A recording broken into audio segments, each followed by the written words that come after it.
Hello, everyone, and welcome to What's Up Wednesdays.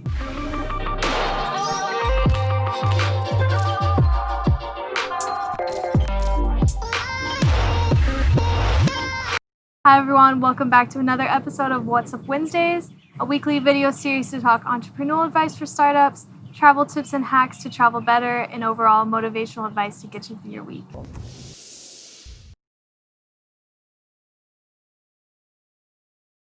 So this week I'm talking all about self-sabotage. Where does this sort of happen? Why does it happen? What can we do to prevent this so it doesn't stop us in our tracks and get us off our game? This is something that I have to consciously think about because in my day-to-day schedule, things get really busy and sometimes I just hit a wall and I'm not really sure why or how to change my behavior. But then I realize, I'm self-sabotaging myself. I am preventing myself from doing this. So I have to dig a little bit deeper to understand where that comes from. So this week, I really want to talk about 3 ways that you can sort of be mindful of this issue so then it doesn't stop you from moving forward and ultimately hold you back from wanting to do what you want to do. So the first thing that I want you to be very conscious of is to check your affirmations. So when I say affirmations, these are things that you tell yourself about yourself or just kind of express in your day-to-day routines. What are you affirming to yourself to be true? So whenever I use the very specific phrase of I am, like I am about to go to the store, that's a little bit different than saying I am feeling so good today. Both of them might be true, but one is talking about an action for the day and the other one is talking about something that you know to be true about yourself. So that is the category I really want you to be paying attention to. What are you affirming about yourself? What do you believe to be true? So when you use those 2 words, I am, that's something so powerful. It brings into motion a really huge surge of energy and it draws in a lot of amazing things when used in a very positive way. So I want you to be careful about how you affirm things in your life because when you affirm that's what your mind believes to be true. So something that I shared this week for my stories is a daily I am challenge. So just thinking of 5 things that you can affirm to yourself that you know to be true, that are positive about yourself, and to say that to yourself out loud. So before you think this sounds silly or it doesn't work, I really want you to just try it at least for a week and see how you go. Affirming, I am beautiful, I am strong, I am enough, I am healthy, I am wise. That's 5 things right there that I know to be true about myself. And the more that I say it, the more I believe it, the more uplifted I am. And just like I said right now, I am, that's putting that, my mind into play or putting my mind into a position where I can take action with whatever follows those 2 words. So whenever you find yourself kind of stuck or hitting a brick wall, think about the ways you've talked about yourself to other people or to yourself, maybe while you're getting ready in the morning or you're out, to lunch with coworkers. It can be easy or just kind of thoughtless to just kind of say like, oh, I'm feeling so tired today. I'm feeling really sluggish. I'm feeling really down. I'm feeling really fat. Things like that.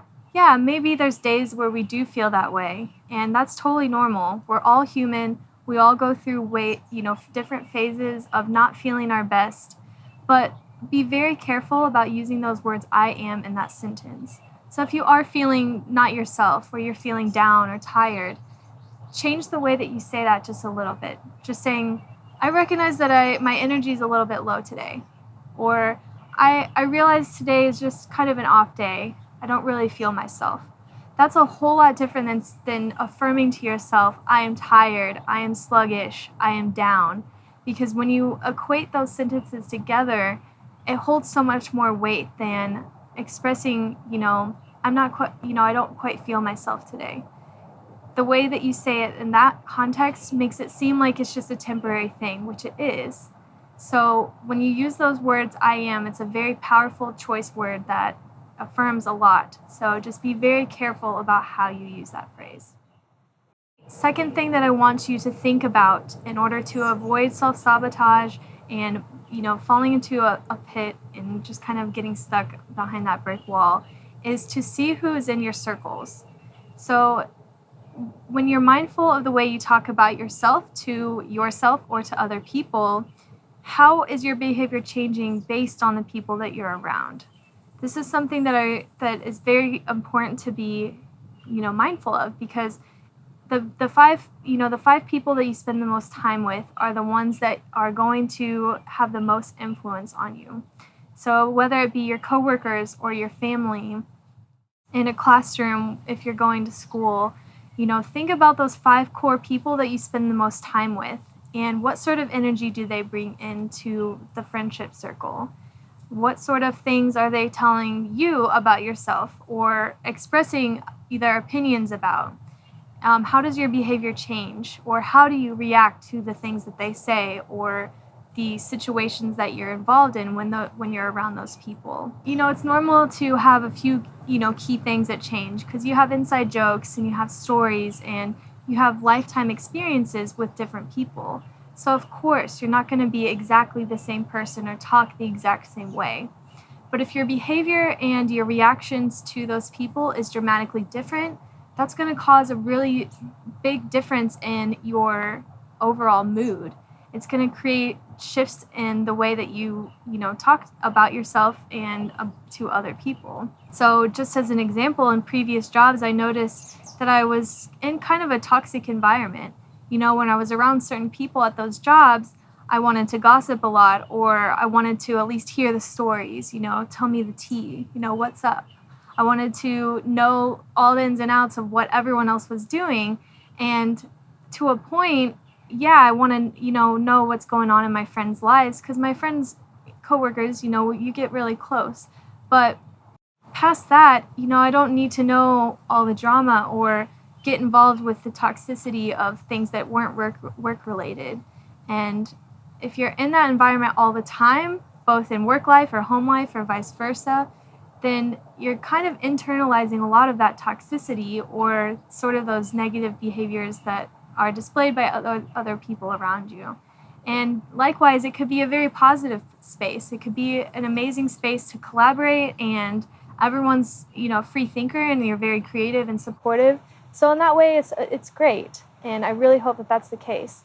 But if it's not, and you're around different circles of people that dramatically change your behavior and the way that you react to things or the way that you talk about yourself or the way that you talk about other people, that's something that's ultimately going to lead to more self-sabotage. And the reason for that is if you're surrounded with circles that are not moving in a similar direction, or you is directly changing your behavior in the way that you are influenced, it's a lot harder to focus on yourself. It's very, very difficult to self-internalize all that you're exposed to in that kind of environment and then be able to take something positive from it and move forward with what you want to do in your own life. So self-sabotage is not necessarily all internal. It really plays a lot to the environment that we surround ourselves with. So I really want you to pay attention to the people that you're with more times than the people that you spend the most time with, because whether you are intentionally trying to internalize that or not, it does affect your behavior and your moods, and ultimately it stems some sort of a reaction. So what sort of reaction do you really want to have out of that?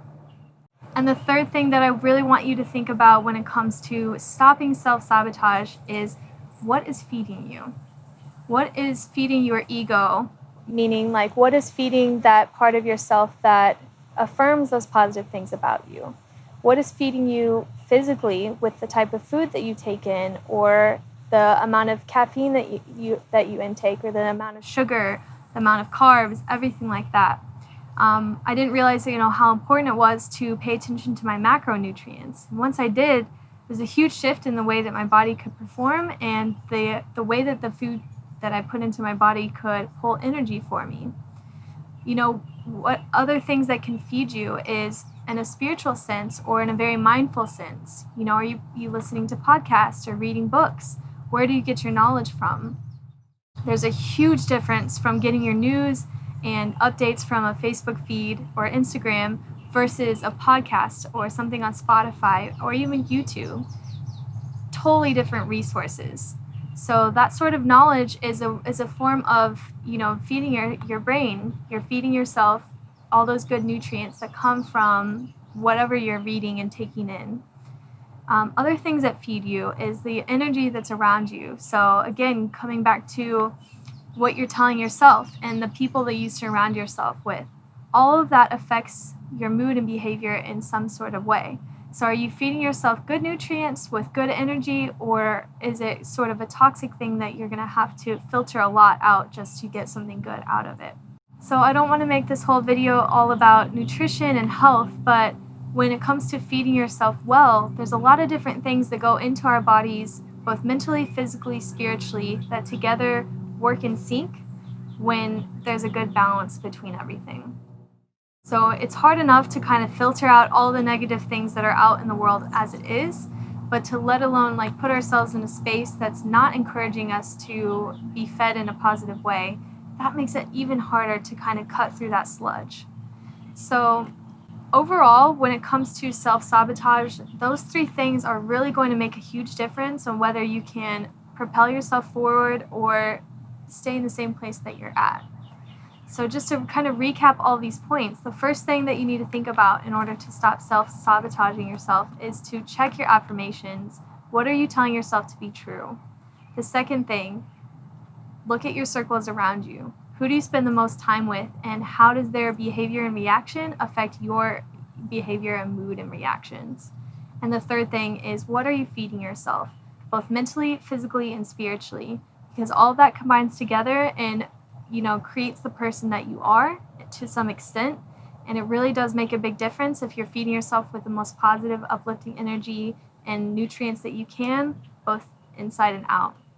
So I really want you to consider those three things. And when you have a good understanding of where you're at on those three levels, it makes a whole lot of difference on whether you can overcome, trials and tribulations or not. Self-sabotage, it has to start somewhere. It first starts with us, and then we have to cut through our environment, and then we have to work in sync with everything that we put ourselves and everything that we put in our bodies and everything that we put outward. It all works in one big motion. And so if you can kind of balance those three things, you're going to be able to accomplish so much more than you think. And before you say, I can't do this, or I can't do that, or this person said I'm not good at this, or this situation happened in my life that I have to deal with now, they're all just kind of roadblocks. And you can ultimately decide if it's going to be a mountain that you have to trek over, or if it's going to be a molehill that you can walk over. Because if you can affirm to yourself what you know to be true, and you have that support around you, and then you're feeding yourself as best as you can, it's not going to be any problem at all, I guarantee that. I've been able to accomplish so much more than I thought I would by the age of 28, now that I just turned 28, and have so many more goals to aspire to. So trust me, I know that, getting through those roadblocks can be difficult, but we don't need to get in our own way on top of everything else. Ultimately, it's up to you what you want to do with your life, what direction you want it to go. You don't need anyone else's permission, so just keep that in mind. If you can stop getting in your own way and kind of work through all these things that I talked about, I know that you can accomplish anything you set your mind to. Thank you so much, everyone, for watching. I hope this was helpful and motivating, whether you're running your own business or not, or you're, whatever your situation is right now. There's a lot of things that we want to accomplish in life, and everyone's got big dreams that, is worth accomplishing. So I hope this is good advice for you all. And as always, if you have any suggestions of things that you would like me to talk about or want feedback on, or you just need a listening ear, definitely reach out. We'd love to hear from you. And if you think a friend might need to hear this or need a little bit of kick in the butt to get past that wall and stop self-sabotaging, definitely share that out. I would, much appreciate advice or, suggestions from a friend that wants to help and genuinely be there. So thank you all so much for tuning in. If you caught our video last week, I talked all about how to deal with life transitions and adapting. So I think these videos really work well together. because ultimately if you can transition through life and adapt, you're going to be able to stop self-sabotaging in order to adapt. So I think those two will really work well together, so definitely check that one out. And tune into our social channels for all the updates. We are still publishing brand new road trips every month and making sure it's as safe as possible for you all, especially with all of the precautions and things that are happening in the world. So we are double checking everything. We are going to do our very best to make sure we call every single business that we suggest and give you the best possible travel advice that we can. So thank you all so much again for tuning in. We will see you next time. Bye for now.